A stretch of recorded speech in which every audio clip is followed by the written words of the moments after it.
Hey guys, Ian here, and I want to be talking about tempo with drumming for a second. First and foremost, tempo is the primary responsibility of a worship drummer, or for any drummer in my mind. But specifically, we're talking about worship drumming, and tempo is so important because tempo really sets the course for a song in the speed that the song is being played. And so when we're looking at tempo, the drums are going to be the timekeeper of the band. Essentially, they're the metronome and the backbone of the band. Their job is to make sure that people don't speed up or slow down or get all over the place with the tempo of the song. And so the drummer really has a responsibility, first and foremost, before playing fancy fills, before adding all these awesome dynamics and little tricks and bells and whistles here and there. The primary thing that the drummer needs to focus on is tempo. I've said it before, but when I instruct drummers, I tell them, you know what? Only play a drum fill if you've got the tempo locked in. It doesn't matter how many awesome fills you can play or if you've got this amazing drum solo.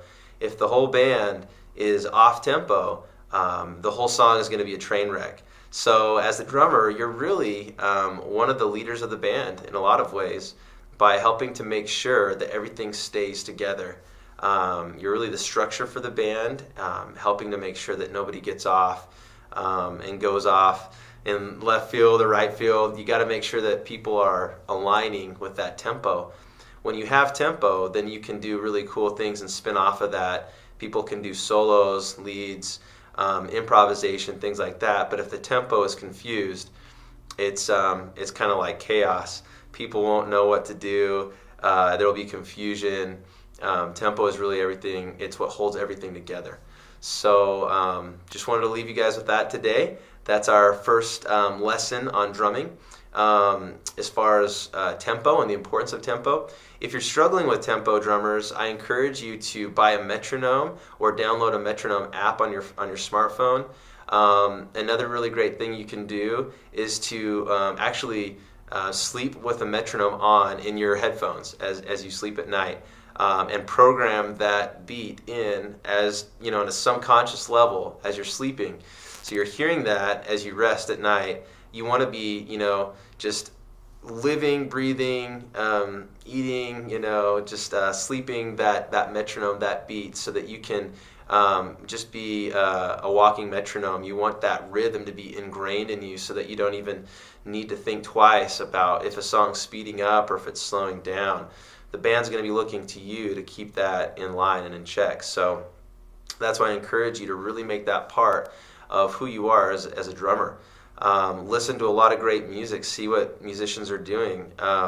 Another note on tempo is that when you listen to a song that's been recorded professionally, the vast majority of the time people are using what's called click tracks when they record. And a click track is basically an in-ear metronome, or in other words, it's a metronome that's coming through your headphone, and you can hear the track on one side and the metronome on the other. And it makes sure that you don't speed up or speed down. That's very, very important because that ensures that the song is right on beat where it's supposed to be with that click track. Now, so for me, with the team that I lead, we don't have in-ear monitors, so we really rely upon the drummer having that internal metronome within them. A lot of teams out there do use in-ear monitors, and they both have strengths and they both have weaknesses. But if you are a team that's using that, that's great. Make sure that you're listening to that and following that closely. But if not, make sure that you are really just internalizing what good tempo is, what that means for you as a drummer.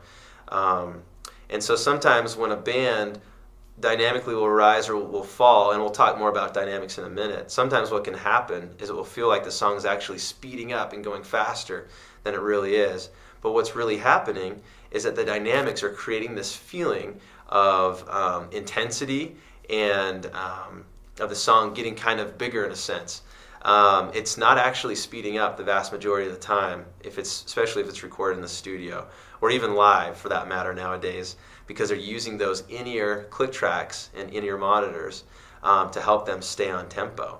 So that's just one thing to remember, is very, very rarely do bands ever speed up.